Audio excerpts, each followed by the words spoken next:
I am the tofu golem. Please enjoy the video. Start by assembling Trinidad-style banana bread ingredients and prepping your workspace. Use 4 very ripe bananas, mashed to yield about 1/2 cups. Measure 2 cups all-purpose flour and 3/4 cup packed brown sugar.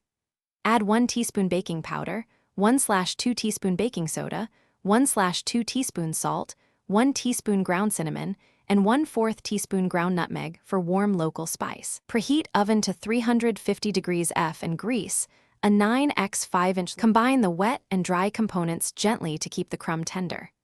Cream 1/2 cup melted butter with 2 large eggs and 1 teaspoon vanilla, then beat in the mashed bananas and 2 tablespoons of evaporated milk or plain milk for moisture. Fold wet mixture into dry ingredients until just combined.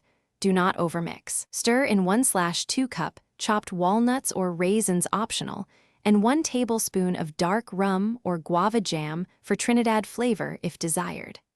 Pour batter into the prepared 9x 5-inch pan and smooth the top.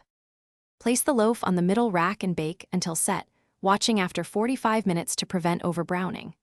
Bake 55 to 65 minutes until a skewer comes out clean from center. Tent with foil if top browns too fast. Let the loaf rest in the pan for 15 minutes, then run a knife around edges and turn out onto a wire rack.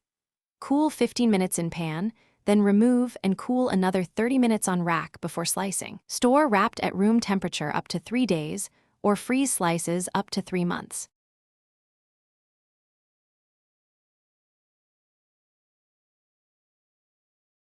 Thanks for watching.